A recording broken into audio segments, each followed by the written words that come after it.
بھابھی فون سن رہی تھی قدرے فاصلے پر اور بھیا حیدر سے باتیں کر رہے تھے۔ وہ خاموشی سے چائے بنانے لگی۔ پھر بھابھی نے بھیا کو بلا لیا تو بھیا بھی اٹھ گئے۔ ایکسکیوز می یار، میں ابھی آیا۔ غالباً بھابھی کے میکے سے فون آیا تھا اور ان کی امی نے آفتاب بھائی کو بلایا تھا۔ وہ چائے بنا رہی تھی اور حیدر خاموشی سے اسے چائے بناتے دیکھ رہے تھے۔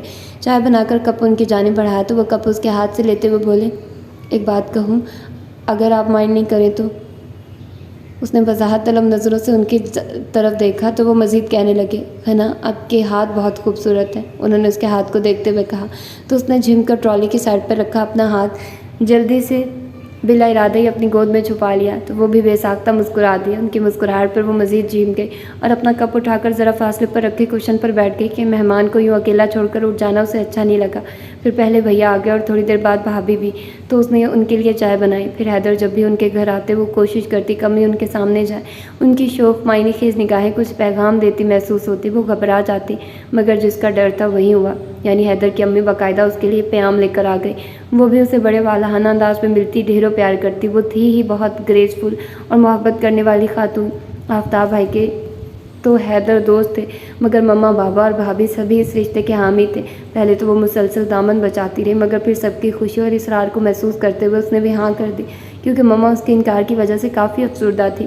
وہ حیدر جیسے خوبصورت، اسمارٹ اور ذہین لڑکے کو اپنا داماد بنانا چاہتی تھی اور وہ خود بھی خاصی حقیقت پسند تھی۔ کہیں نہ کہیں تو اسے شادی کرنی ہی تھی۔ مما بابا ساری عمر تو اسے بٹھا ہی نہیں رکھ سکتے تھے، تو خواہ مخواہ دوسروں کو دکھ دینے سے فائدہ، اتنا پریشان کر چکی تھی وہیں کافی تھا۔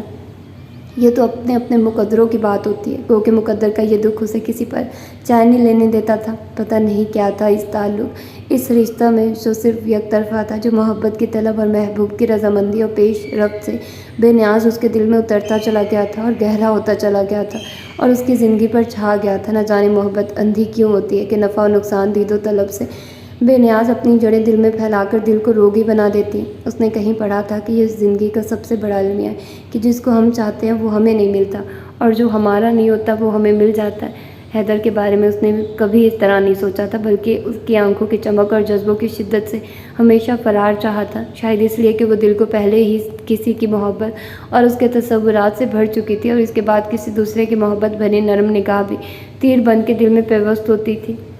تیرے جہان میں ایسا نہیں کہ پیار نہ ہو، جہاں امید ہو اس کی وہاں نہیں ملتا۔